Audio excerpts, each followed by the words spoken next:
Hello, hello, and welcome back to our Finding Better podcast. This is where we share real life experiences and wisdom of things that we've done, where we've been there and done that, or in terms of finding better in our lives.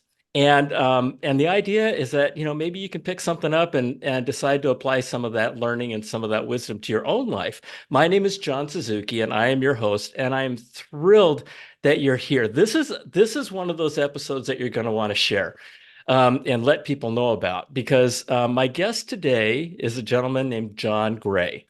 Jon Gray and I have known each other for quite some time, over 10 years. I don't even want to count. It's been a long time, and we worked together at a company called HomeAway. And he also recently launched this book. It's called Cutting Hay While the Sun's Out: My Life in Pictures. And folks, we're going to talk about this book, but I just want to tell you a couple of things as I introduce Jon.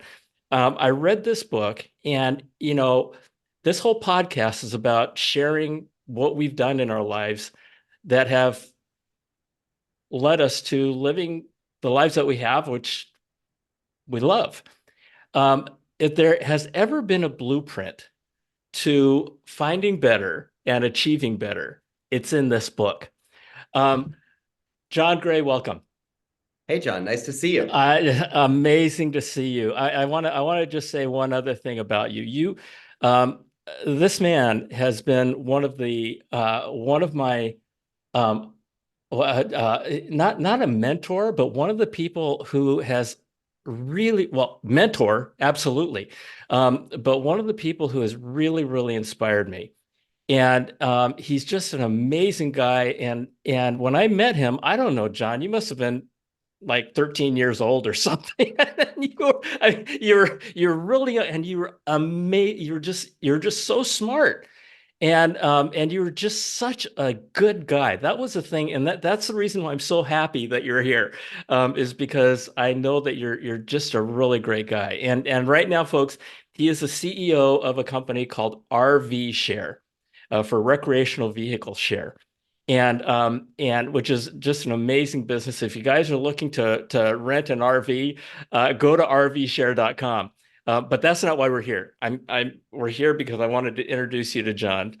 Jon, um, uh, what did I miss? I think that's, I mean, you said it nicer than I would have said it about me. Yeah, yeah. So we're here about finding better, and I want to talk a little bit about your book, and because I was part of that a journey that you talk about in your book. Um, um, but what makes you tick? What makes you tick? I don't know. I mean, it's tough to say. I think with anybody, there's a complex set of things that make you who you are, and kind of I think that is where you start. I think with most people, you go back to a few formative experiences throughout your life that Sure. help create who you ultimately become. When I think about the answer of kind of like what makes you tick now, it's pretty simple. It's about family. It's about going out and trying to do something in the world that makes the world a bit better. Most of my career has been spent working on things that get people out to travel and to experience travel in different ways. That at HomeAway, when we worked together, that was about getting people out to travel, and it was really a family travel play where you were renting a house instead of a hotel room.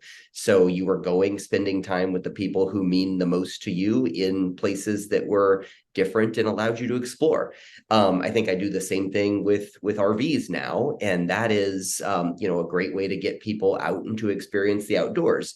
So when I think about it from the high level of what I get to do in my professional career, it's making people build wonderful memories with the people they care about the most. And then you kind of think of the why you do that.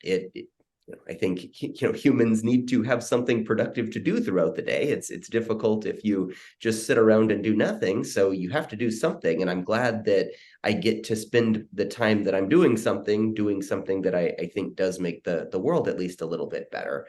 But the kind of why for me has long been about my family, right? I mean, that's the thing I care most about. So Absolutely. You know what? Thank you for sharing that because, as you talked about your professional career, you never talked about stock price. You never talked about making money. You didn't mention anything about getting rich or any of that stuff. You talked about enriching the lives of other people and wanting to do your part to make the world better. That is awesome, and that's why I love you. And I'll tell you, it's one of those things. My experience with you through the journey that we went through together at HomeAway, and HomeAway, by the way, was a company that brought vacation rentals, and I'll just say this, it brought vacation rentals to the mainstream of travel. HomeAway was eventually acquired by Expedia Group and is now known as Vrbo. Jon was at the very, very beginning of that whole process. And the thing about you, Jon, was that not only were you amazingly smart, but my impression of you has always been that you really care about people. You really care about people. And you know, and I and think it's possible to be I mean, whenever I teach, like classes or even just talking to people who work at our company who are new to management, it's always the first thing I tell people is in management, if you don't legitimately care for the people who are working for you, then you're in the wrong field. Because I think management always starts there. It must start there. Because ultimately you have a stewardship to help those people develop as people, as employees, as all those types of things. And I think it all starts with care. I don't think you can do anything else unless the strong foundation is kind of laid there. I'd say too, when people talk about being smart, my perception of smart has always been to outwork. I think anything can look smart when you're prepared, right? And absolutely. the thing that I always did, earlier in my career, and as you get more experienced, you need to do this less, which is wonderful. But I put in the time to understand how everything works elementally within a business, and then from there, it always looks like you're smart. You're just well researched. Yeah, yeah. Outworking is a gift. And people don't think about that. One of the things about me that is kind of the exact opposite of you is that I'm not smart. And I'm not book smart. I got C's and B's in going to school. But my gift was my was working. And I never expected anybody to work any harder than me. And very few people did because I just worked. And yeah, so there's real value in that. Well, John, I also think that something that when I think about you, I think you always did incredibly well was you were able to care about customers in such a way that you were able to represent their interest within a company, but also you knew them by name. You cared about their children. You operated from the belief that it was not a zero-sum game, and that ultimately we could grow an industry, a company, a team, and a collection of individuals together. And I think that's something that gets underrepresented in business when people look at measurables, and not necessarily at the kind of softer side of it. And so I do think that's part of it, again, that kind of starts with care. And if you kind of start there, then of course your business needs to be successful. Of course you need to have, if you care a lot about people but you run your business into the ground, you're ultimately not caring much about them. If you Right. care enough about people to let them do the wrong job for an extended period of time, that's not what care actually looks like in practice. So I mean, it's not to say that care is softness. It's to say that care is individual empathy, understanding, and action that underpin your relationships to the people you interact with. Care is heart. And because people, I hear it all the time. Of course we care. Of course we care. The corollary to that from your employee's perspective and from my customer's perspective is they don't care how much you know until they know how much you care. And I'll tell you, I have lived my life under that guidance, and that is also something that leads to lifetime value of a client. We live today in a world where everything is transactional. Everything is get that money, get that money. But you know what? You can get that money, and if you show them that you care, you're going to get that money again and again because they know that you care about them. And people do business with people they like and trust. And so that point, and folks, I mean, you talk about wisdom, right? If you're thinking about becoming a manager, start with care. If you're thinking about going into sales, start with care.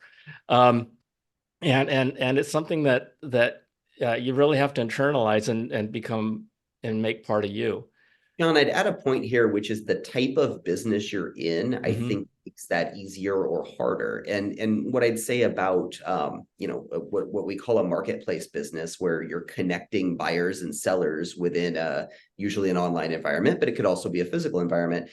What is great about that is the incentive structure is all nicely aligned. So it is in your incentive structure to care about the outcome of the customers, because ultimately the customers want to either go on a great trip or want to have the second home that they've purchased or the RV that they've purchased turn into a second source of income for them, right? Right. And I do think it is easier when you can very legitimately go to your customers and stakeholders and say, we're all trying to accomplish the same thing here. It's very easy to move out of a zero-sum mentality when that is true.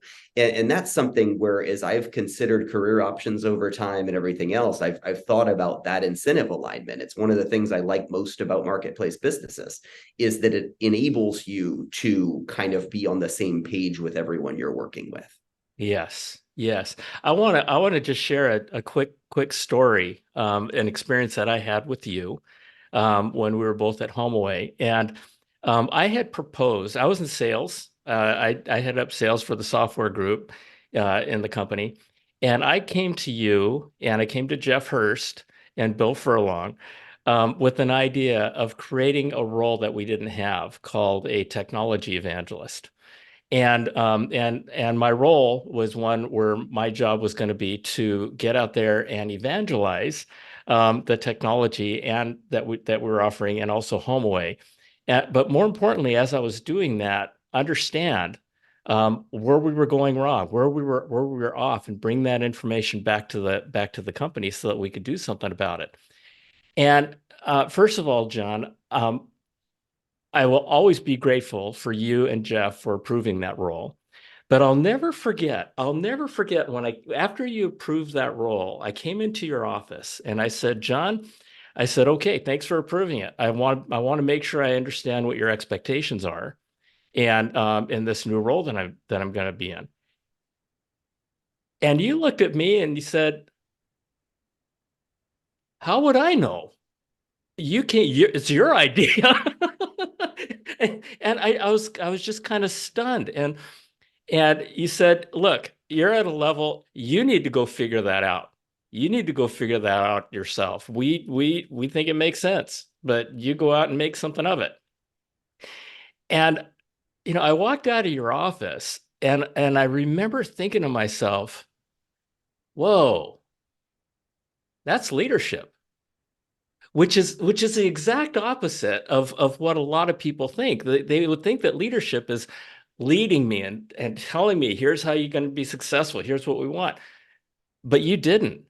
You Yeah, I said, mean, that's a highly dependent thing, right, John? Like on some things you do have to be very objective focused, but sure. on other things, I'd say, I've long subscribed to the theory, and quite honestly, I've had a wonderful set of mentors throughout my career that enabled me to have this sort of autonomy, which has driven a lot of success and learning for me. Which is to say, if you tell people what to accomplish, not how to accomplish it, they will probably blow you away and come away with a smarter way to accomplish it than if you told them exactly how to go do it. So I have tried to do that, and I think it generally works better as people are more experienced and kind of have a feel for what their job is. I think, if you brought in somebody, say, fresh out of college to a job they'd never done before and told them to just go figure it out, it probably Right. wouldn't as well. I mean, the Right. training certainly has its place, and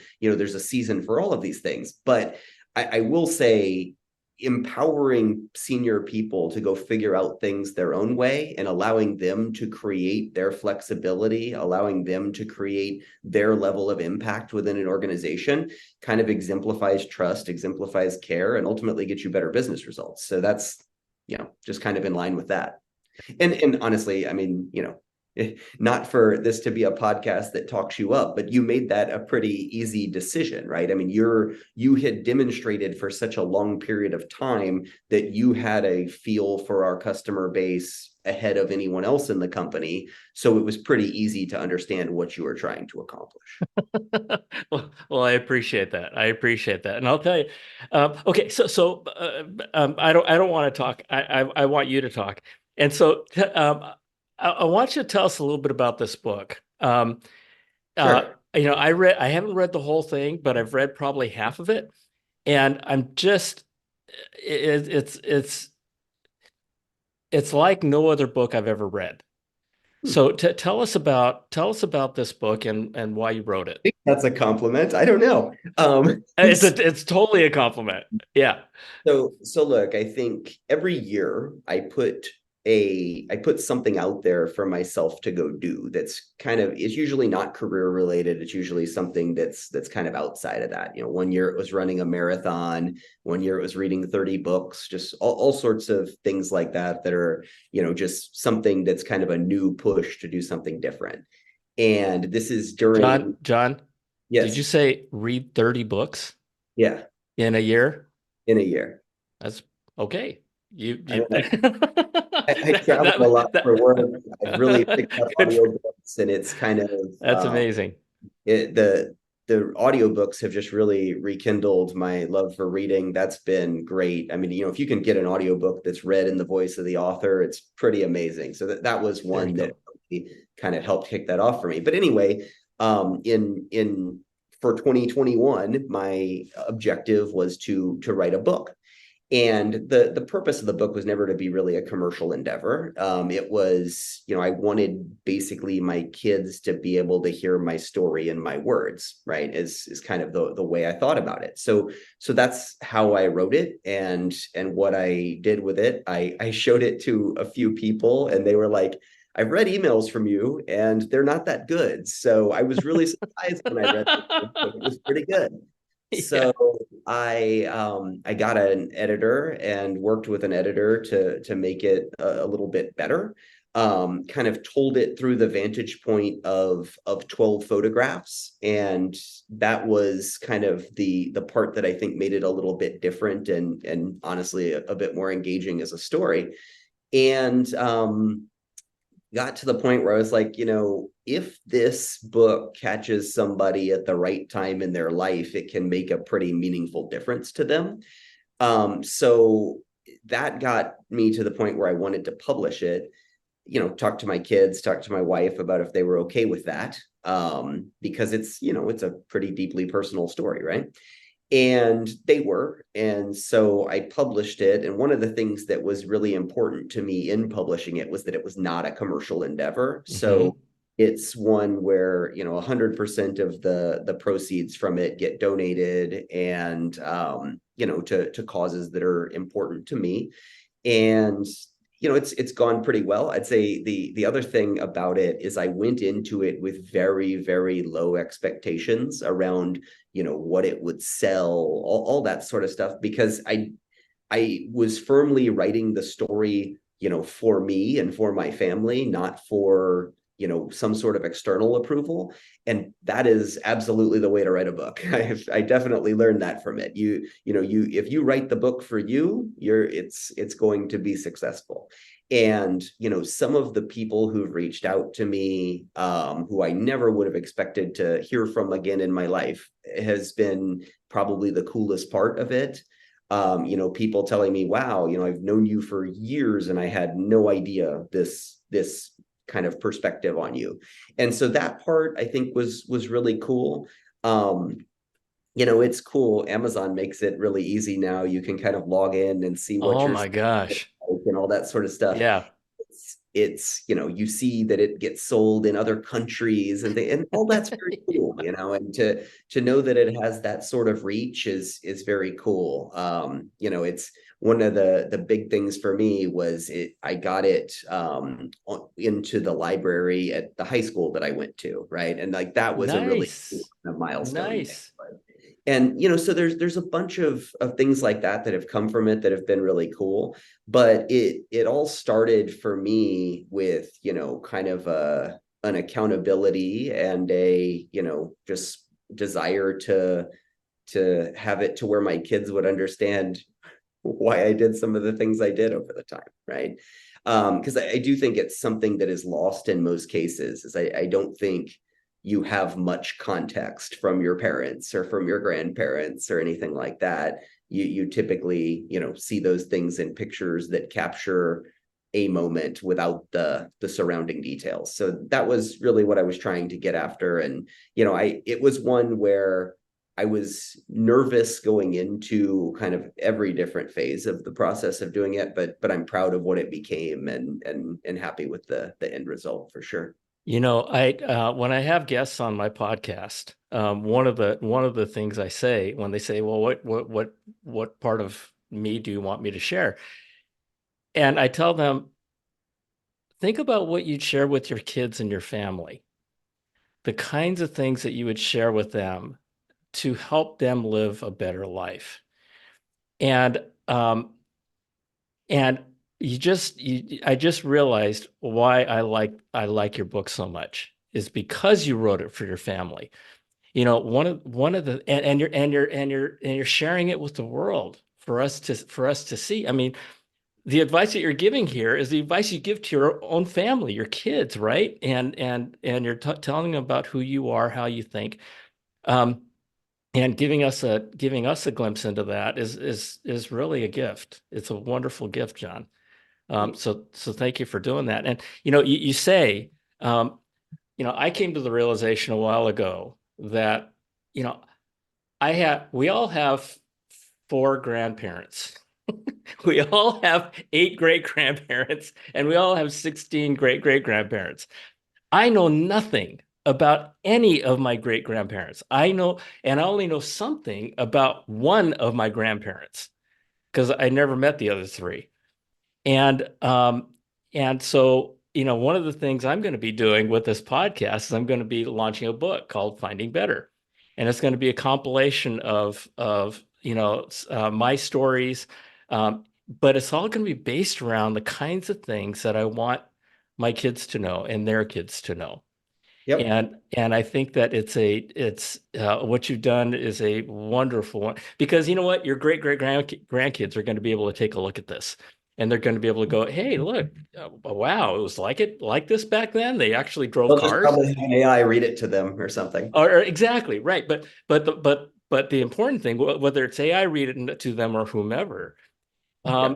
it's about you. It's about where they come from, right? And it gives them something to look at, and it's wonderful. It's wonderful. And I think I mentioned this at the beginning of this podcast episode, that this is for me, this can kind of serve as a blueprint, right? A blueprint for folks, and now I understand why I felt that way. You wrote it for your family.